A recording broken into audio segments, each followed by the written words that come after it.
Confessions Adrift. What would happen if you became the last two people in the world?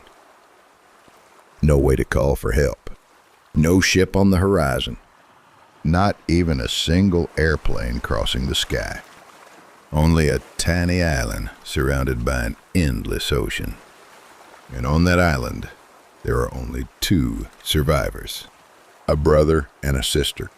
At first, they think only about staying alive, finding food, finding water, making it through another day. But loneliness has a way of changing people. Slowly, quietly, almost without them noticing. The world they once knew begins to fade away. The rules they grew up with, the voices of family, the laws of society, all of it disappears beyond the horizon. And when nothing remains but the sea, the sky, and one other human being, what becomes of the human heart? How long can a person remain the same when every familiar boundary has vanished? How long can right and wrong survive in a world where no one is left to witness them?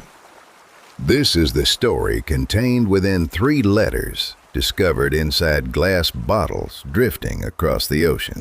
Letters written by 2 castaways on a forgotten island. Letters that chronicle not only a struggle for survival, but a far more dangerous struggle within the human soul. For years, the sea guarded their secret, until the bottles returned, and with them came a confession that was never meant to be heard. What follows is not merely a tale of survival. It is a descent into isolation, into temptation, into guilt, and into a private hell from which neither of them could escape. Letter 1. The Island. To whoever may one day find this letter, I do not know whether these pages will ever reach another human being. Perhaps the bottle carrying them will sink before it leaves the shore. Perhaps the sea will tear it apart. Or perhaps these words will drift endlessly across the ocean long after I am gone. Still, I must write. If nothing else, I want some trace of our existence to remain in the world. My name no longer matters. The island has a way of stripping such things away. Names, dates, even memory. All that remains are my brother and me. We were passengers aboard a ship that vanished during a storm. I remember the rain, the darkness, the screams, the terrible sound of wood breaking somewhere beyond the deck. After that, everything becomes a blur. When I regained consciousness, I was floating in the sea beside a small lifeboat.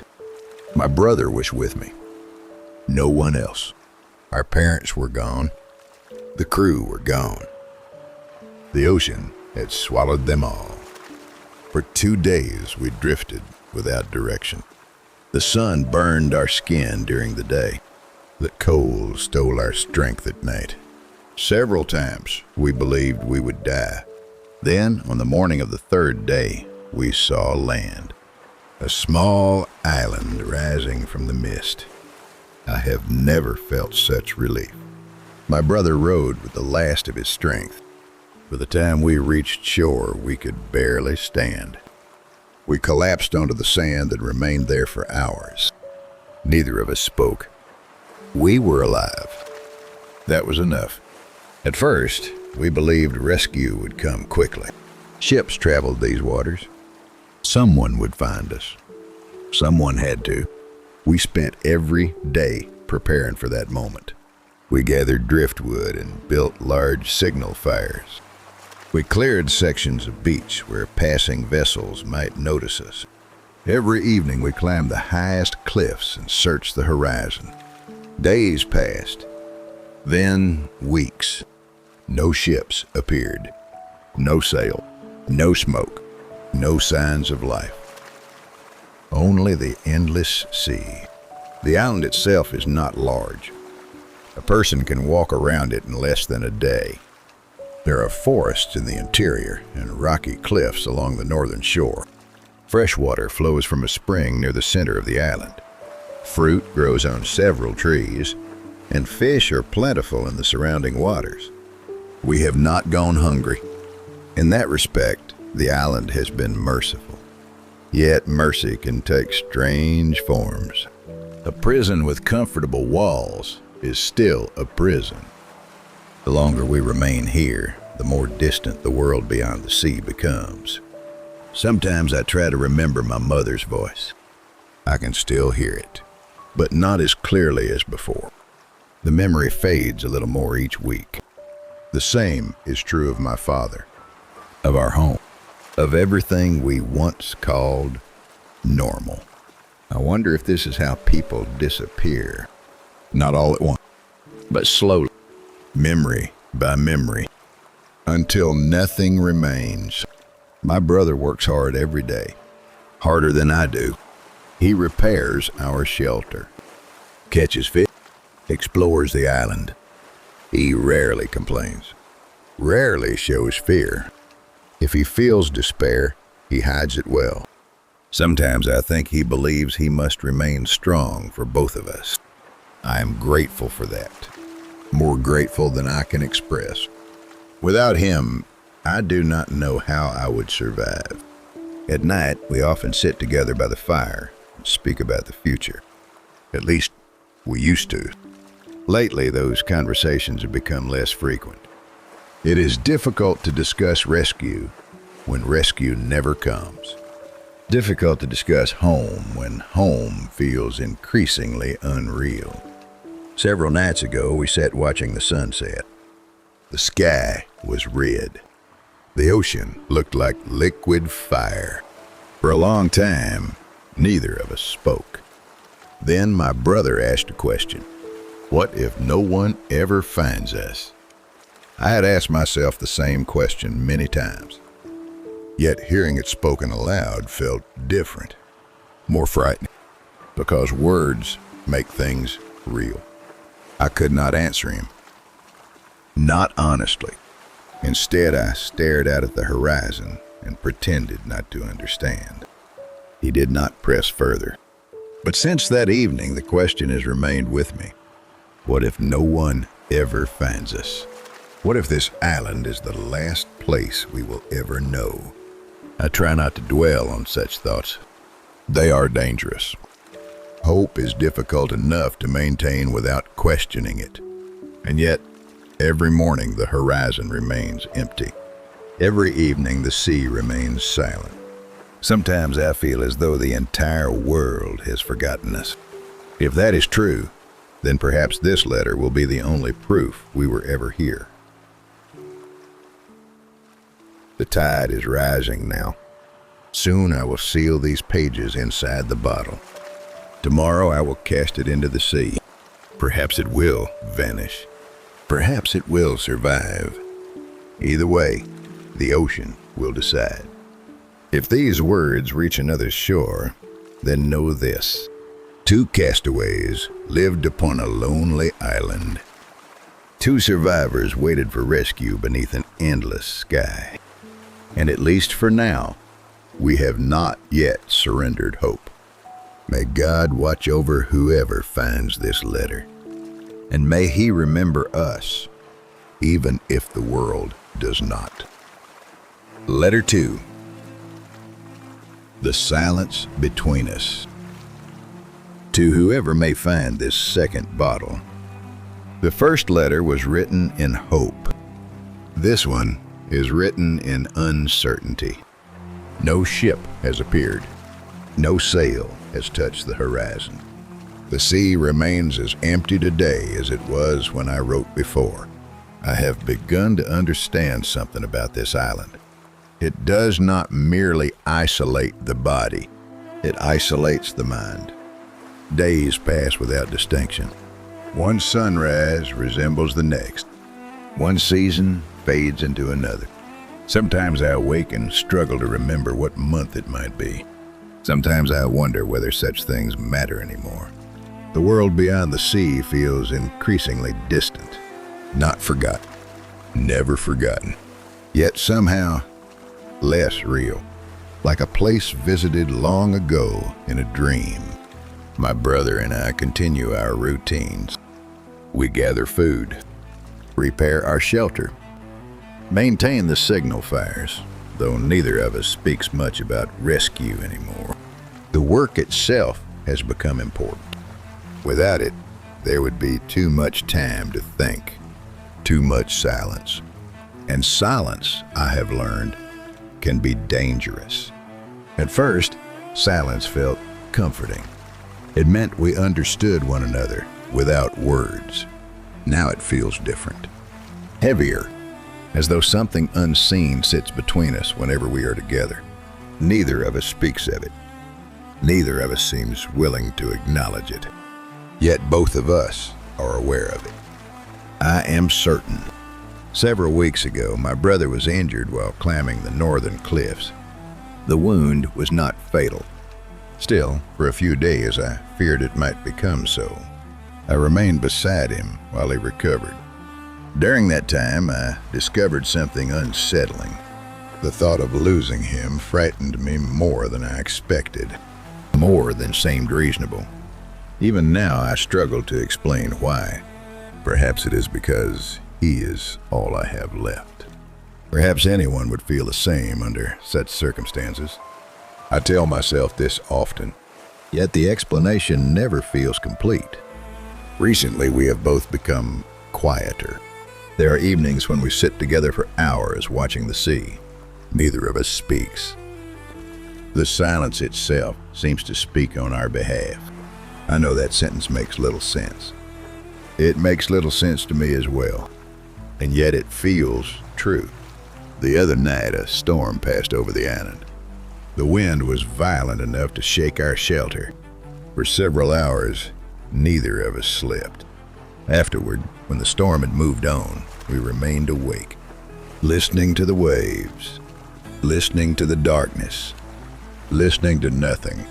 And somehow that nothing felt larger than the storm itself. Lately, I have begun to wonder whether isolation changes people in ways that are difficult to perceive while they are happening. A shoreline does not notice the tide. A tree does not notice its own growth. Perhaps the human heart is no different. Perhaps we are changing little by little without realizing it. If that is true, then I fear what these pages may look like to me a year from now, or what I may discover when I finally read them again. I wish I could end this letter on a hopeful note. I wish I could say that rescue is near, that our ordeal will soon be over. But honesty compels me to admit otherwise. Something is happening here, something I do not fully understand, something neither of us has named. And for reasons I cannot explain, I find myself increasingly afraid of the day when it finally receives one. May God guide us, because the sea no longer can. Letter 3. The last decision. To whoever finds this final letter, if the sea has delivered all 3 bottles into your hands, then you already know more about us than anyone else ever will. You know how we came to this island. You know how we waited. You know how hope slowly faded with each passing season. And now, at last, you will know the truth. I have delayed writing these words for as long as possible, not because I wished to deceive you, but because I wished to deceive myself. Some truths become more terrible the moment they are spoken aloud. This is one of them. The thing I feared has happened. The thing my brother feared has happened. The thing we struggled against for so long has finally overcome us. There is no purpose in disguising it now. No purpose in hiding behind careful language. We loved one another, not as brother and sister, but as a man and a woman. Even writing those words makes my hands tremble. I can hardly bear to look at them, yet they are true. And truth, however ugly, remains truth. Do not think we accepted it easily. Do not imagine that we surrendered without resistance. For months, we fought against it. Perhaps for years, we avoided one another. We buried ourselves in work. We prayed. We argued. We tried to remember the people we once were, but the island gave us nowhere to run. Every path led back to the same place, back to each other. I know what you must think. I know what judgment awaits us. Believe me when I say that no accusation you could make is harsher than those we have already directed at ourselves. There was not a single day when guilt did not accompany us. Not a single night when shame did not share our shelter.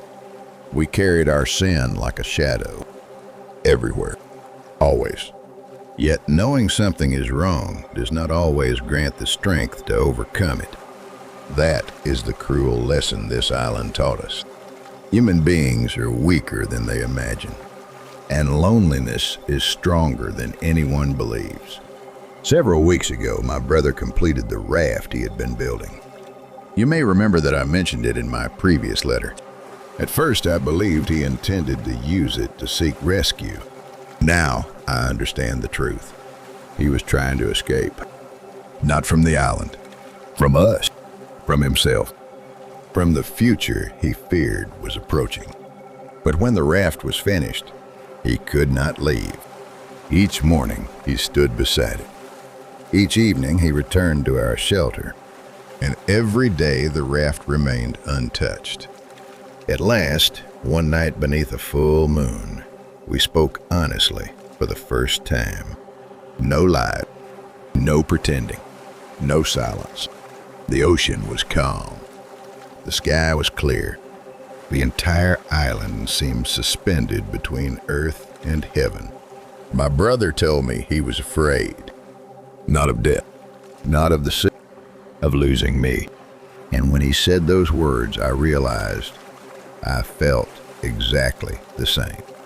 Perhaps that was the moment everything ended. Or perhaps it had ended long before. Neither of us knows.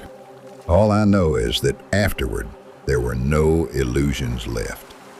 Only truth. Terrible, unavoidable truth. Since that night, my brother has seemed strangely peaceful. Not happy. Never happy. But calm.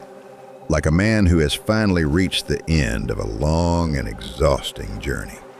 Yesterday morning, he took me to the beach. The raft waited there. The tide was low. The sea was quiet.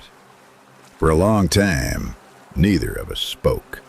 Then he told me he had made a decision. I asked, what decision? He smiled sadly. The same sad smile I have come to know so well. And he answered, we cannot go back. Those were the only words he spoke. Yet they contained everything. We cannot go back to our old lives. We cannot go back to innocence. We cannot go back to the people we once were. The storm took those people long ago. The sea swallowed them alongside the ship. What remains now are only two souls wandering through the ruins of their own hearts. I think my brother intends to leave on the raft. Perhaps alone. Perhaps not. He has not explained further, and I have not asked. Some things no longer require explanation. When you have reached the edge of the world, words lose much of their importance. I do not know what will happen after this letter is sealed. Perhaps we will vanish into the sea. Perhaps a storm will destroy us. Perhaps these pages will be the only part of us that survives. If so, let them stand as our confession. Not an excuse, not a defense, a confession. We were not monsters. We were not villains. We were simply human.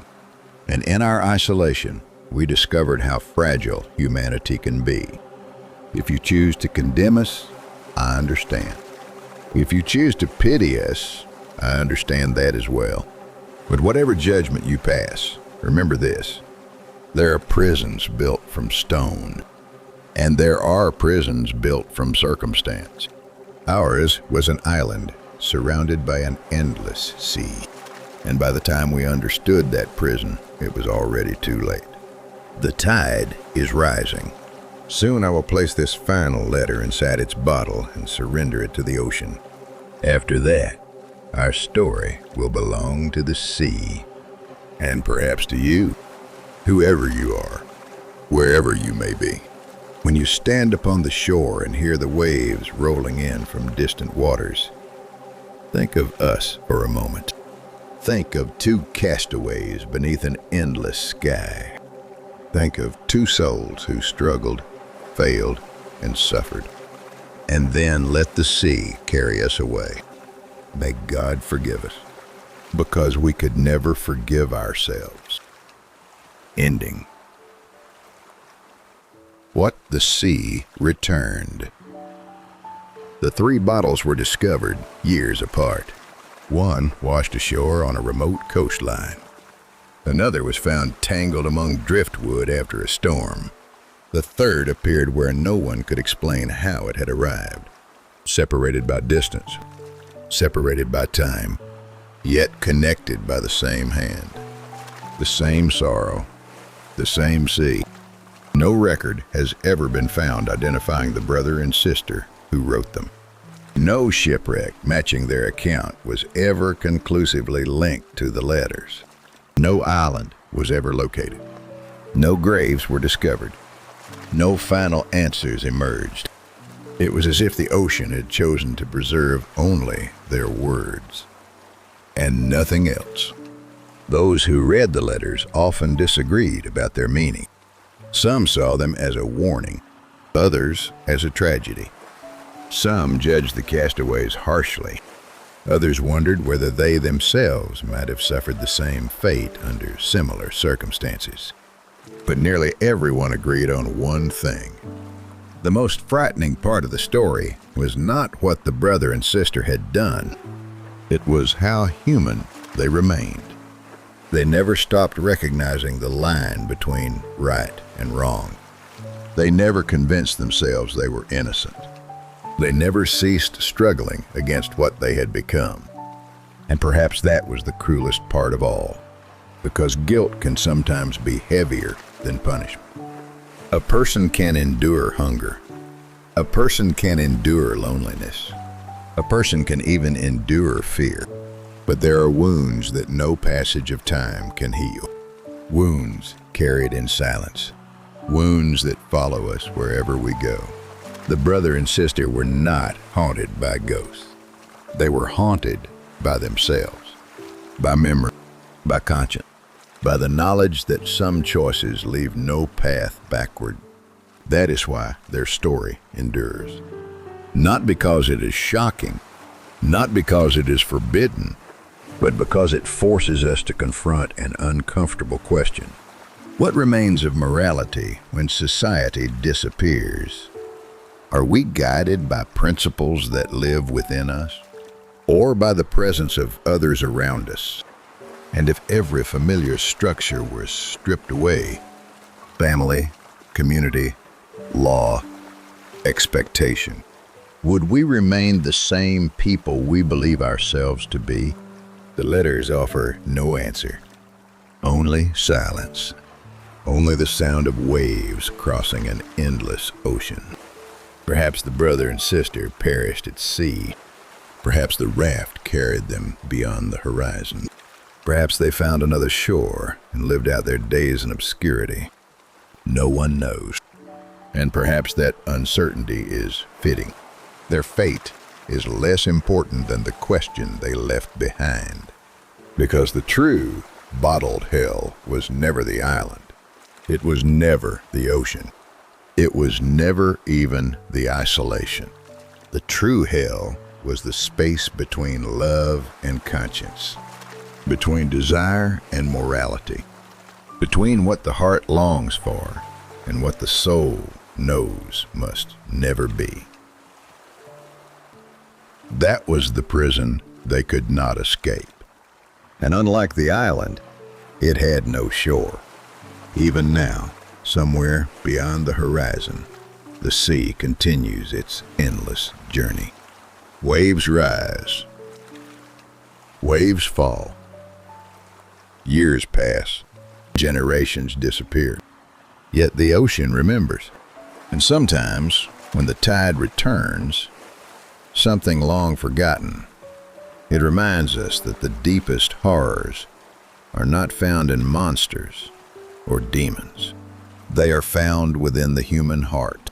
The 3 bottles have long since been emptied, their glass weathered by salt and time. But the voices inside them remain, faint, distant, unsettling, like echoes carried across dark water. And if you listen closely enough, you may still hear them. Not asking for rescue, not asking for forgiveness, only asking to be remembered for a little while longer before the sea takes them once again.